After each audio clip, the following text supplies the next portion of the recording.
What's up, guys and gals of the movement world? It's Sean Mishka, the Movement Miyagi, coming to you once again on behalf of Football Beyond the Stats and another movement skills short story here for week 5 of the 2025 National Football League season.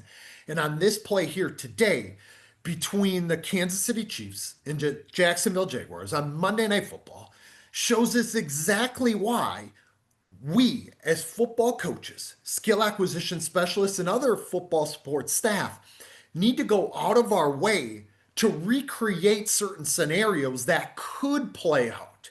And they could play out in a highly emergent, unpredictable, and indeterminate type of fashion.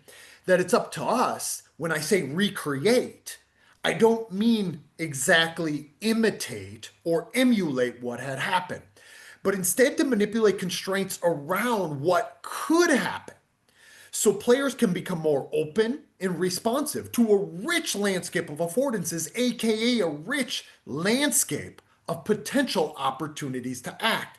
And on this respective play, and you might already be knowing the one that I'm thinking of, Devin Lloyd picking off Patrick Mahomes, taking it the distance from 99 big yards. So let's look at the play here at full speed. You can see Devin Lloyd there in the middle of your screen. Go ahead and put Patrick Mahomes on your poster, young man. 4 interceptions, I believe, in 5 weeks for Devin Lloyd, middle linebacker for the Jacksonville Jaguars, kind of agent zero here, wear number zero, right? And he takes this the distance because of him being this open and this responsive to what could potentially unfold.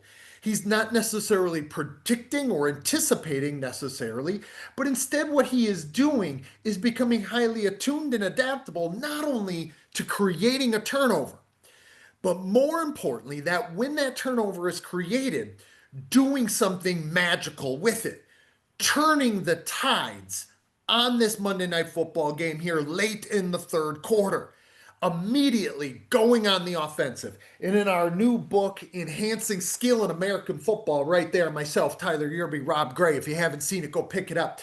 But in chapter 6, we have an entire chapter, 48 pages, around recreating and representing highly alive behavioral interactions, practice activities that we can manipulate constraints around. And this would be the exact situation that I would be looking at for my players that I partner with.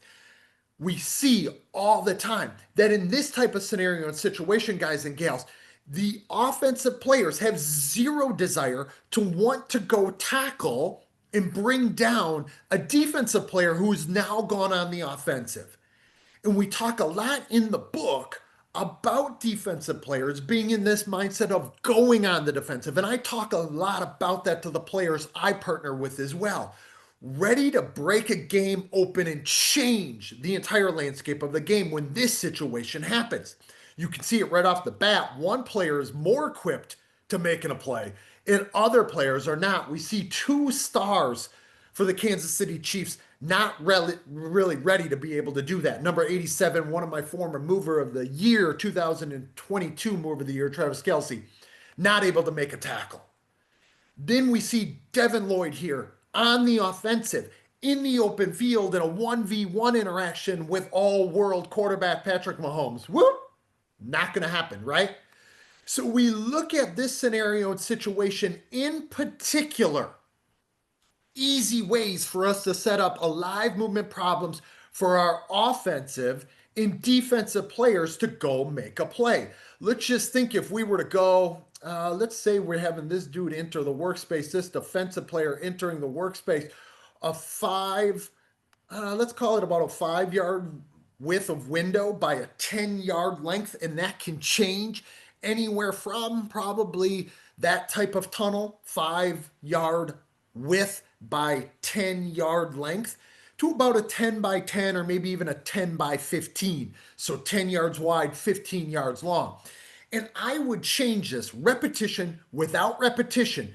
No two problems the same. So put different interactors, different actors in this case, Devin Lloyd, and we can't even see Patrick Mahomes just yet, against each other in a 1v1 workspace. There we see it. Let me get in my 50% speed so we can watch it interact. I'm surprised I didn't hit that just yet. And then let me take us a beat or two back, right? So we can see them entering the space. Let's say we're starting at the numbers, right? We see it unfold right here. And we talk about it not only in the quick change of possession in our special situations and slices section in chapter 6 in enhancing skill in American football, but we talk about these low complexity behavioral interactions, 1v1. But oftentimes, football coaching practitioners think 1v1 ball carrier, typical offensive player, quarterback, running back, wide receiver, tight end, versus a defensive player, linebacker, defensive end, defensive back, right? But we do a lot in our learning environment, and I would advise all of you in your learning environment to do a lot of 1v1, where a defender has a ball in his hands.